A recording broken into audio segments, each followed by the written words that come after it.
Welcome to Rewatch and Rank. On this channel, we rewatch older TV shows, provide a summary and opinion on the episode before ranking each episode against each other.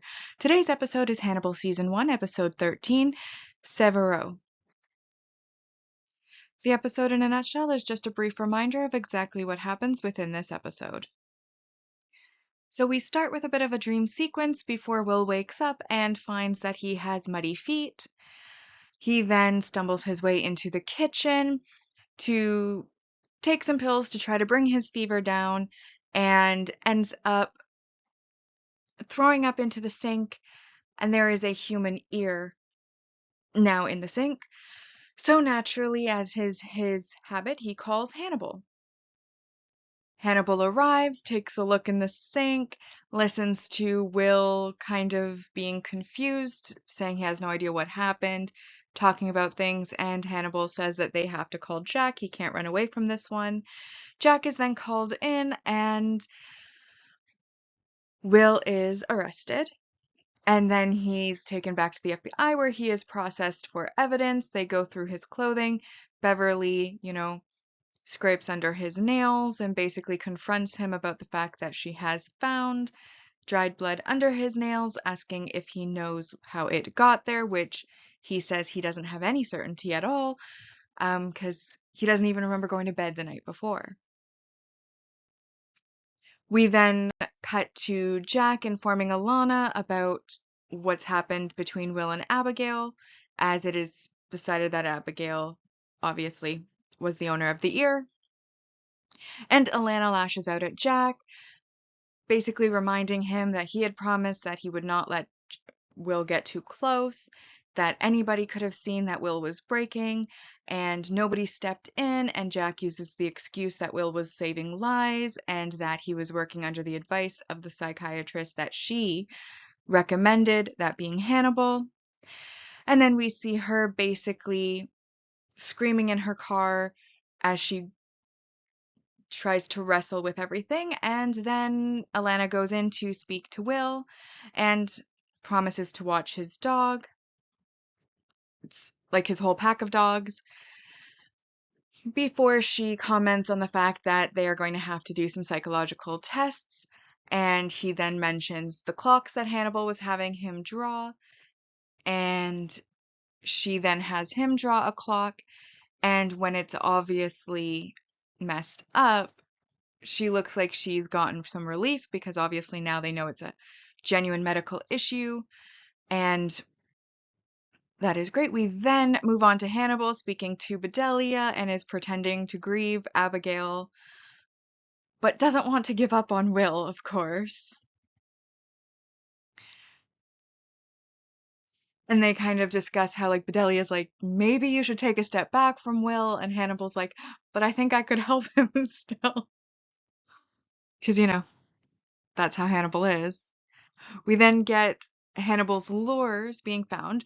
As we had seen in earlier episodes, Hannibal went into Will's house while he was out, messed around with his lures, and those lures have now been found, and they contain pieces of Cassie Boyle, Marissa Sher, Dr. Sutcliffe, and Georgia Madchen, which are the murders that he is being framed for. Jack then goes in to confront Will with this new evidence, saying that they're going to get him treatment in a secure medical ward. And then from there, he'll have his trial, and Will obviously comments that he'll likely end up in the facility for the criminally insane with Dr. Chilton messing around in his head. But then Jack basically tells him about the lures that they found, and this is where Will starts to doubt what he's being told, because he was not sick at the time of Cassie Boyle or Marissa Shore's deaths.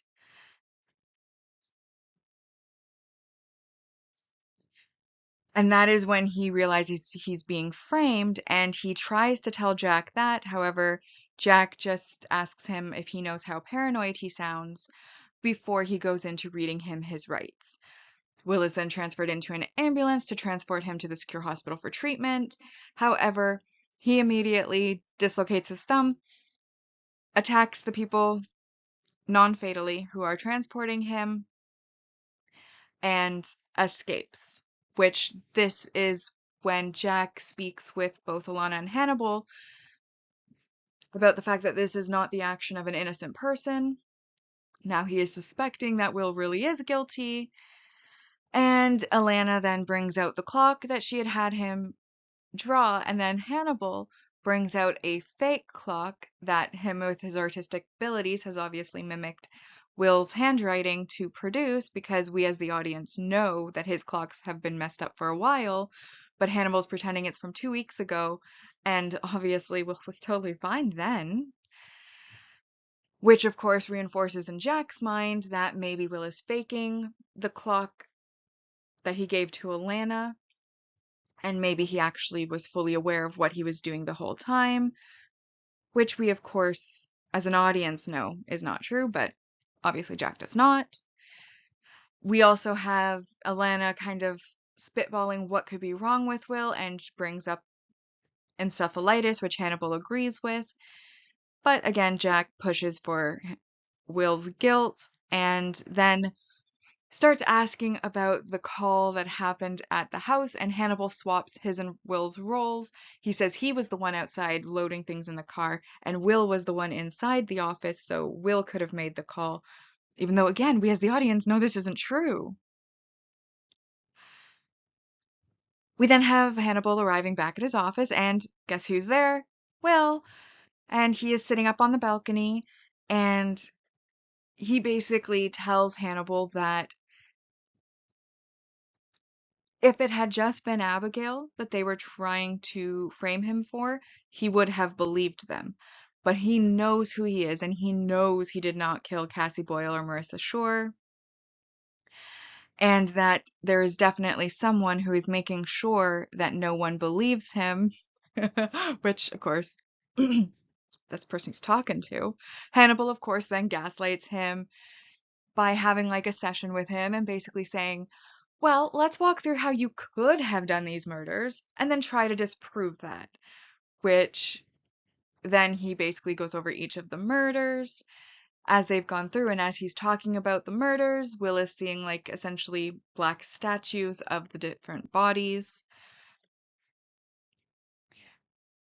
And then Will asks to go to the crime scene where Abigail died. They have a rainy car drive. While they are driving, Alana and Jack visit Bedelia, who about Hannibal being missing, and says that she says that Hannibal may still be trying to help Will. We then have Will sort of dreaming about the call as if he was Garrett Jacob Hobbs, and of course the voice that he hears on the phone happens to be Hannibal's. They then arrive in Minnesota, and Will recalls how when Abigail wanted to reenact the crime, she was assigning roles, and she specifically chose Hannibal to be the man on the phone. Will then goes in, looks at the crime scene, which basically mimics what her father did, slitting the throat, the arterial spray, etc. And Hannibal continues to gaslight him, like, oh, you just embodied Garrett Jacob Hobbs, and you just took on the role that he had done and finished what he had started and managed to kill his daughter, blah, blah, blah.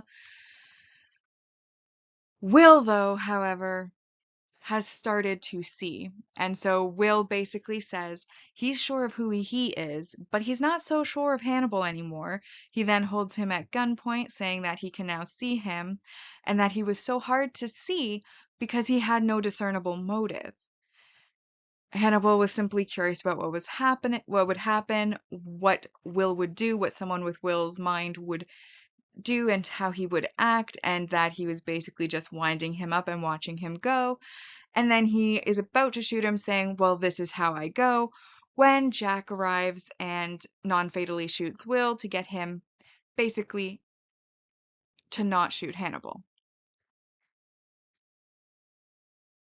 We then, of course, have Will unconscious in a hospital bed, which Hannibal says is an induced sleep to basically treat his brain inflammation.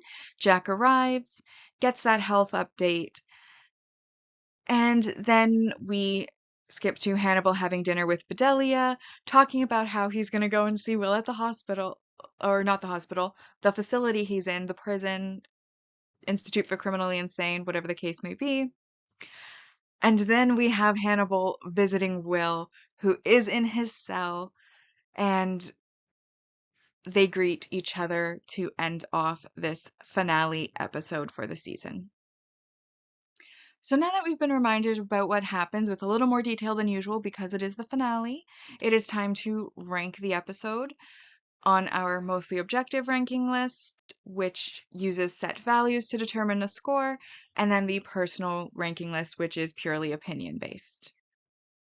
So we'll start with our mostly objective rank values, and good news about this one, as it should be for the finale, there are no negatives, in my opinion, for this episode. I feel like this is what everything was building towards, and so there was nothing that that detracted from it, in my opinion at least.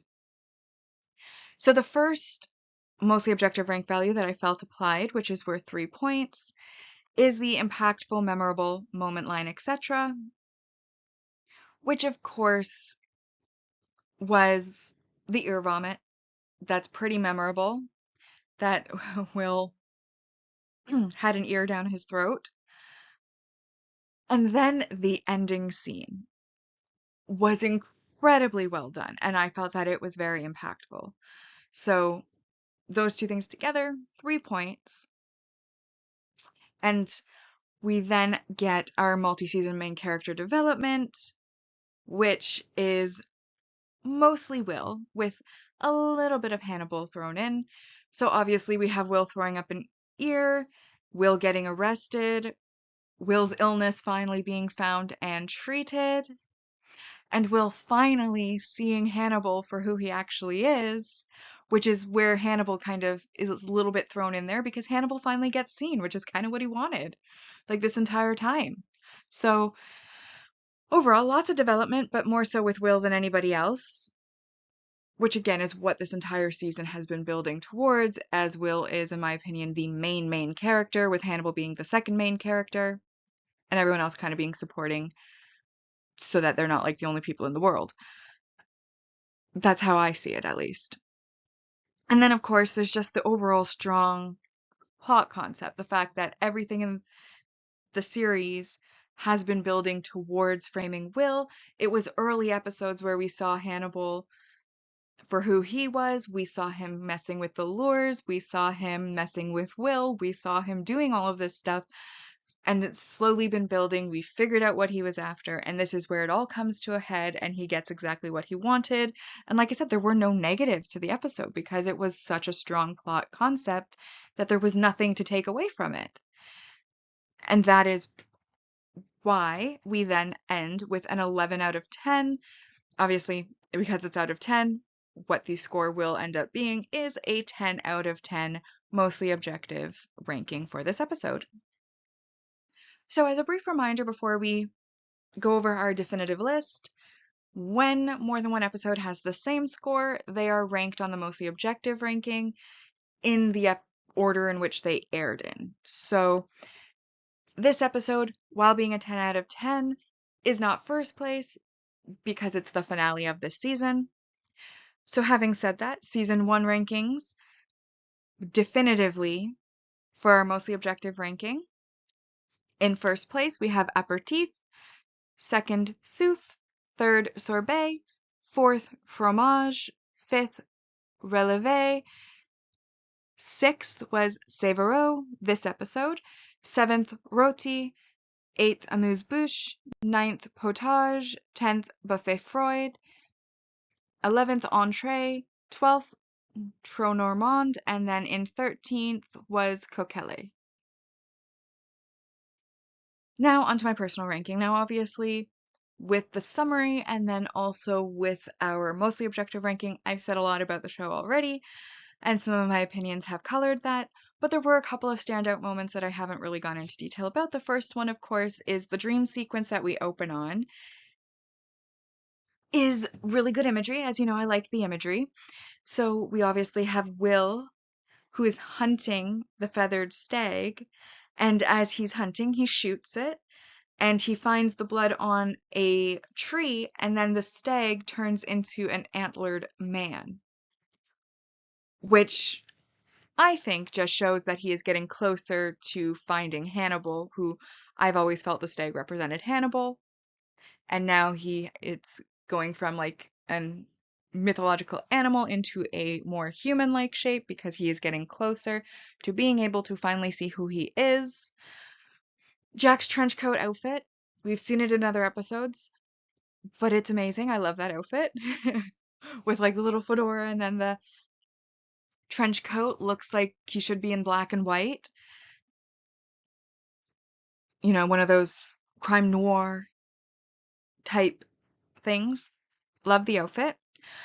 The statues of all of the murders, I think, were really well done. And obviously, we've seen all of the actual murders, the actual bodies when they were found in the show. But I feel like the turning them into statues almost elevates them in a way into, well, obviously more art because it's a sculpture. So it's a more artistic rendition of all of the murders that Hannibal has committed and is framing Will for, which again I think is awesome. And then the ending of this episode was incredible. Really incredible. Like I was excited the whole time I was watching because I'm like, everything's finally coming together. But the ending was incredible. So Hannibal, he walks into the prison. They close one of the secondary cages behind him and he just pauses and he closes his eyes and he just breathes deeply while like a very like a choir, literally a choir with like the instrumental kind of sings behind him. And then he just walks so slowly, and we see Will slowly being revealed in his cell. And then we see him standing there. Will gets up, walks to the door, and stands in front of him in his prison garb behind the cage door or the cell door. And then Hannibal just says, "Hello, Will." And then Will says, "Hello, Dr. Lecter." And it's just a great scene, a great moment. Absolutely incredible. Well done. The music behind it made the scene, you know, the stopping to be smug and to savor his victory that Hannibal did. Amazing. And of course, Will has gotten treatment now. He sees Hannibal for who he is. So for the first time, he's really greeting Dr. Lecter, Hannibal, as the serial killer who is framing him, which is again absolutely amazing. Loved the ending. I could not say anything bad about the ending. Most epic scene of the entire episode. And I'm sure it surprises nobody that I ranked it a 10 out of 10. Actually, the only 10 out of 10 for the season. And so that brings us to our definitive season 1 rankings on our personal ranking. Now that we've watched all the episodes, we know exactly where everything falls. And in first place, we have the finale, Savero. Then second, Fromage. Third, Relevé. Fourth, Buffet Freud. Fifth, Entrée. Sixth, Amuse-bouche. Seventh, Sorbet. In eighth, we have Aperitif. In ninth, we have Roti. 10th, Trop Normand. 11th, Souffle. 12th, Coquelle. And then in 13th is Potage. So that, of course, brings us now to our series ranking, which is where we are going to be ranking each of the seasons against each other. And as we have finished the first season, we now know the official and definitive score for the first season. So we ended season 1 on our mostly objective ranking with 109 out of 130 points. And this translates to 83.85%. We then have our personal ranking side where season 1 ended with a total score of 87 out of 130, and that leaves us with 66.92% as its final and official score. And in our next video, we will be moving on to season 2. But for now, with that, we have rewatched and ranked Hannibal Season 1, Episode 13, Savero. Like and subscribe if you'd like to, and I'll see you in the next episode.